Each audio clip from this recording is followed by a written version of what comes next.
You're listening to HackerNews.fm, the unofficial summary of what's blowing up Hacker News today, December 11th, 2025. Today we've got hindsight machines auto-grading decade-old HN debates, an engineer who's asked Claude to refactor their codebase literally hundreds of times, plus a rant-worthy saga on why getting a Gemini API key still feels like pulling teeth. If you're into this feed of hacker brain candy, hit like, subscribe, drop a comment, and share HackerNews.fm. All right, let's dive into our first story. GPT 5.2.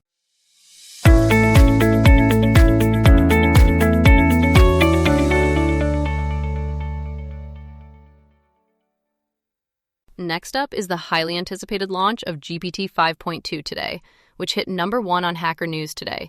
932 points, around 770 comments. Yeah, even though the HN link is technically just to the docs, it's a proxy for the launch of 5.2, which has been hotly rumored since the famous Code Red race with Google's Gemini 3 that everyone's been writing about. OpenAI is pitching it as the most capable model series yet for professional knowledge work. You've got 3 flavors: Instant, Thinking, and Pro. Longer context windows, better tools for spreadsheets and slide decks, stronger coding, the whole productivity suite fantasy. But the top HN comment is basically, look, these models are already good enough. What I need now is better grounding, not more intelligence. People are just burnt out on answers that sound perfect and still have to be manually fact-checked. And grounding here meaning, don't just sound confident, actually tie claims to sources or evidence. A reply commenter said they'd happily take a probability score next to each claim and added that no information is better than false information, which kind of tells you where the trust level is. That whole theme really collided with OpenAI's own marketing image, the motherboard example. Hacker News folks zoomed in and pointed out it mislabeled RAM slots, PCIe slots, and even called DisplayPort HDMI, while the blog text originally claimed GPT 5.2 identifies the main regions and roughly matches the locations. Then an OpenAI author shows up in the thread saying they wanted a non-cherry-picked example. And suddenly there's a disclaimer that both models make clear mistakes, at which point people start pulling up Wayback Machine snapshots to compare what changed. And that just feeds into the broader issue. People start wondering what to believe, the polished benchmarks or their lived experience when they actually try the thing. On the competition side, someone linked a Gemini 3 demo and echoed those news stories about OpenAI declaring Code Red internally and rushing GPT 5.2 out the door to keep up. And then another top comment basically says, all 3 big lab models aren't good. ChatGPT, Claude, they feel lazy or drifty on long tasks. This person's bailed to local models they can script, chain, and control, even if they're weaker on paper. Our human editor found this odd and had the same reaction as another reply. You can script and chain the big lab models with an API, so it seems strange that would be the crucial difference. Meanwhile, OpenAI's blog leans hard on the numbers. GPT 5.2 beating professionals on their GDP-Val work benchmark, hitting a perfect 100% on the AIM 2025 math benchmark, and justifying higher token prices with greater token efficiency, as in, you'll use fewer tokens because it stays on task better. Hacker News is not exactly dazzled. One commenter says, there's a point where all these leaderboards just measure sycophancy and tone, how nicely the model talks to you, rather than actual substance. And layered on top of all that, you've got safety system card updates, age prediction models, and talk of an adult mode coming in 2026. So it's not just, here's a new model, it's, here's a bundle of policy decisions and cultural assumptions shipping alongside it. After all the build-up, the GPT 5.2 launch was bound to top the HN charts, but it also looks like a strong incremental model, letting them regain their crown. Until the next Code Red.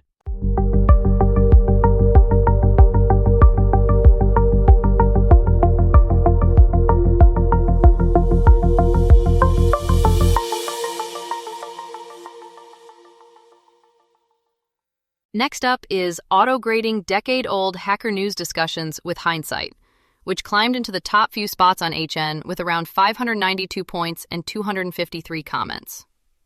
Yeah, and it's by Andrei Karpathy, and it's extremely meta. Hacker News talking about Hacker News with AI by Karpathy. So it was bound to be a point magnet. The setup is clever. He grabs every front page from December 2015, runs each article plus thread through GPT 5.1, and asks it who was most prescient and most wrong, plus an overall score. That's 31 days times 30 stories, 930 prompts, about an hour of API time, and roughly $58, which is wild when you think that used to be a human historian's job. He even vibe-coded the whole pipeline in a few hours with Opus helping, then published this HN time capsule site and a Hall of Fame of top December 2015 HN commenters. And in classic Karpathy fashion, he jokes you can scroll all the way down to find the noise of HN, which, yeah, feels very accurate. One commenter wired it into their Unlurker replay tool, so you can literally watch those famous threads, Swift going open source, Figma's launch, the original OpenAI announcement, play out with hindsight grades in hand. The thread immediately goes, "What if we had this live?" Someone says they'd install a Chrome extension that shows a score by every username for how well their opinions matched reality. And another person notes Reddit Enhancement Suite already kind of does this, tracking how often you've upvoted someone so you know, this is someone with good takes. Then you get the pushback. That just bakes in an echo chamber of rational, thoughtful, and truthful speakers, as one defender put it, which others point out is exactly how flat earthers describe their friends. Someone also worries that if HN ever ranked users by prediction accuracy, you'd incentivize safe, boring takes, the sun will rise tomorrow style, rather than the curious, speculative stuff HN claims to value. Methodology becomes a big theme. Commenters call the whole thing mental popcorn and complain that the LLM is grading history lessons as if they were predictions, and sometimes judging things that haven't even happened yet. Another wants a huge disclaimer. This isn't social science, it's vibe-driven analytics. Great for exploration, terrible if you start treating those grades as a serious reputation system. And then there's the line from the post, "Be good, future LLMs are watching," which a commenter calls flat-out dystopian, like a retroactive panopticon where a future model can reconstruct everything you ever said. Others say, yeah, the internet already never forgets, but LLMs make weaponizing that memory cheap. Think background checks on your forum posts or auto dossiers on activists. My favorite bit is at the bottom of the Hall of Fame. People notice users with both A's and D's, and someone brings up the halo effect versus circle of competence. You can be insightful about tech and awful about, say, politics. To me, this feels like a preview. As intelligence becomes too cheap to meter, we'll see more of these hindsight audits, of forums, code repos, even Slack logs, whether we want them or not. And the HN reaction kind of nails it. Fascinating toy, slightly messy, maybe scary if you take it too far. For now, it's just a really fun mirror, showing us what 2015 HN got right, wrong, and weird, before 2035 HN comes back to grade us.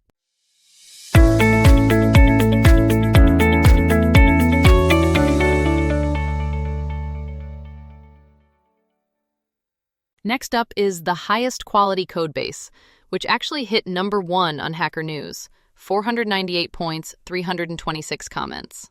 Yeah, and the premise is wild. He's got this tiny TypeScript app that guesses food macronutrients, and then he writes a bash loop that calls Claude 200 times with, quote, "Ultrathink, you're a principal engineer. Implement improvements to codebase quality." And after, 36 hours of that, the app goes from about 20K lines of TypeScript to over 84K. Tests jump from roughly 700 to 5,369. He just deadpans, "I feel much safer," and then, "The app still works, there's no new features, and just a few new bugs." The funniest bit is the random infra it invents. There's a full hierarchical logger, Rust-style result and option implementation, a circuit breaker, even a has minimal entropy check to detect obviously fake keys, for an app that basically just calls OpenAI and Anthropic.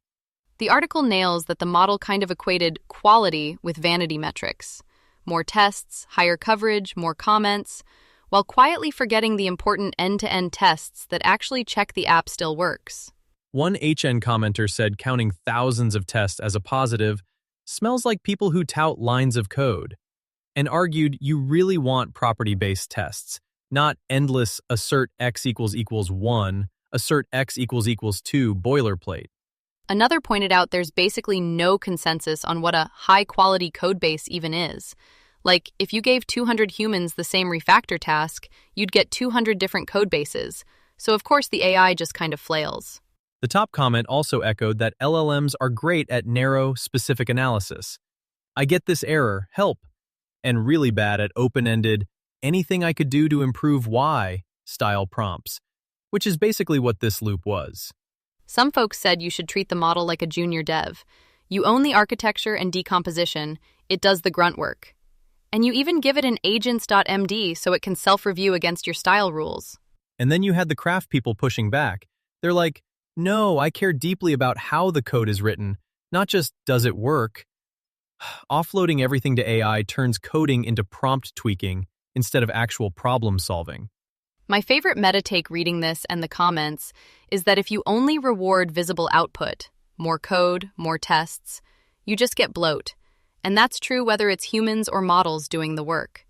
It's like the Charlie Munger quote, "Show me the incentive and I'll show you the outcome." The author's pretty clear he prompted Claude to failure, but it's a useful cautionary tale. If we don't define quality well and give models explicit permission to simplify or delete things, we're just going to automate our way into giant, fragile code bases.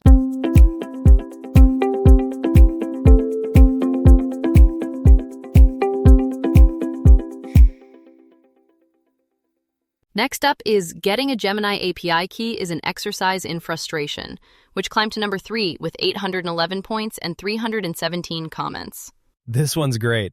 It's an engineer trying to pay Google to use Gemini 3 Pro, and instead wading through what he calls an alphabet soup of products, plus full-on cloud console billing hell. Yeah, he does the whole AI studio to billing account to ID upload dance, jumps through every hoop. Still gets 403, caller does not have permission. And then only a random later email, your account is in good standing, magically fixes it. The top comment kind of turns that pain into lessons for builders. They tried Gemini text-to-speech, hit 3 separate APIs, separate keys, and one of those APIs was erroring about 30% of the time. Another commenter said the Gemini API just randomly fails around 1% of the time, and response times swing from 30 seconds to 4 minutes. So retry logic is basically mandatory. That's not optional plumbing anymore. And Hobofan points out this isn't just Google. OpenAI, Anthropic, Azure, those wobble too. So for real uptime, you pick models that exist at multiple vendors and wire in automatic failover to a backup provider. One commenter says their team abstracts over 3 different APIs, OpenAI, Gemini, and Mistral, so they can switch workloads quickly if needed.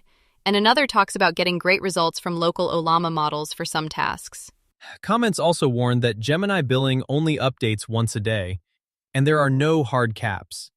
So you really want your own usage limits and alerts if you value sleep and your credit card. So if you're building on these APIs, the big takeaway is, regardless of the AI cloud provider you pick, make sure you plan for retries, abstraction layers, multi-provider support, and billing guardrails. And maybe a little extra time for getting that API key for your Hello World prototype.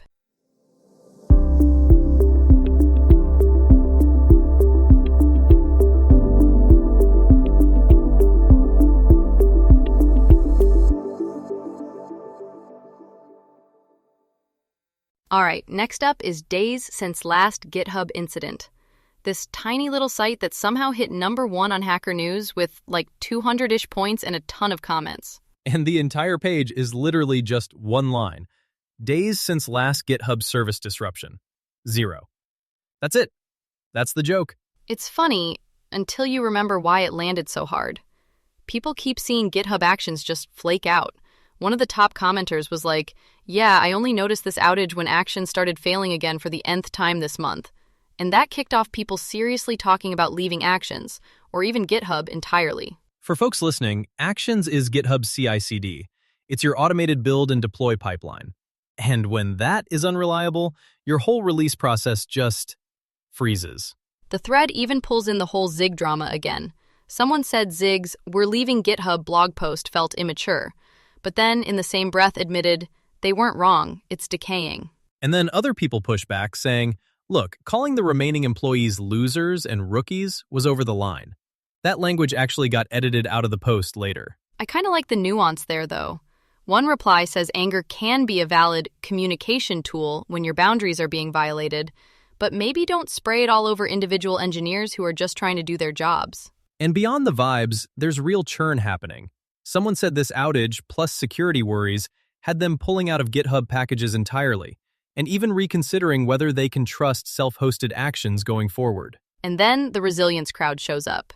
You get people saying, have a mirror, make sure your tools automatically pick up the mirrors, and they've even upstreamed mirror support into Nix packages so it's baked into the ecosystem. Translation: treat GitHub as a fallible dependency.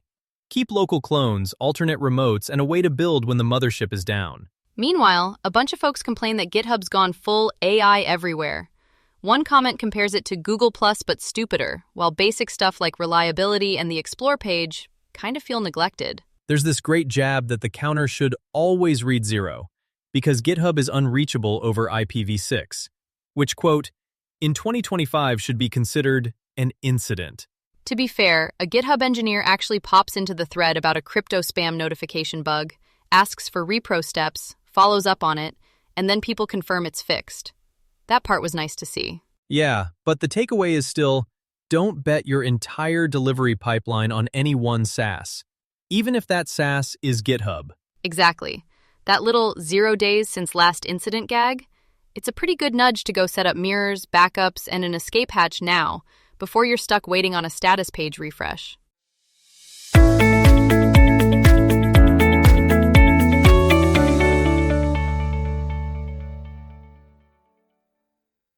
Our next story is programmers and software developers lost the plot on naming their tools. It hit around position 7 on Hacker News, pulled in about 244 points and 341 comments. So, yeah, people had opinions. Yeah, it's a proper rant. The author starts from this Richard Stallman Emacs conf talk about memorable names and points at old Emacs packages like dirid and eShell that actually describe what they do. Then he contrasts that with his friend Stack. We're using Viper for configuration, Cobra for the CLI, Melody for WebSockets, Casbin for permissions, Async for the job queue. You can almost feel your brain context switching just hearing it. Right, he calls that a cognitive tax and says other fields just wouldn't tolerate it. Golden Gate Bridge spans the Golden Gate. I-beams look like an eye, and IUPAC names nail down exactly one molecule instead of calling it Steve. His fix is pretty strict. Name libraries after what they do, use boring compound terms, keep the cute mascots separate, and save clever branding for actual consumer products. Hacker News immediately pushes back. One top comment lists Bison, Pine, Unix, Nano, Postfix, C, B, BCPL, and basically goes, developers haven't lost the plot. We never had it in the first place. And then it turns into an etymology fest. People arguing what DD stands for, from the serious data definition to folklore like disk destroyer or disk, because it trashes drives if you mess up. Commenters also dunk on the chemistry comparison, pointing out things like the sonic hedgehog gene, Pikachurin, and even species such as the louse Strigophilus garrularsoni. Science gets pretty whimsical too. But some folks strongly agree with the cognitive tax idea. One says if your modules are called snuffbucks and far from stable, of course new functionality gets smeared everywhere because the names give 0 clues about boundaries. There's also a nice nuanced take. The problem isn't just descriptiveness, it's overloading random English words to be cute, which hijacks the word for everyone who has to use the tool every day. It just lives in your head. And internally, it gets wild. One commenter describes a corporate setup where Project Fuzzy Mustard triggers an elastofish metric in the Yellow Hills subsystem, leading to a code-mild lavender with a side of pink sprinkles. Our human editor said that sounds exactly like it came out of a Krazam video. My favorite meta bit was a commenter saying, by this standard, ChatGPT is an excellent name. It's a generative pre-trained transformer that chats with you. Hard to argue with that branding. So I guess the takeaway is, history's always been messy, but you can still choose not to make future you decode an anime named Job Queue at 2 a.m. A little clarity goes a long way.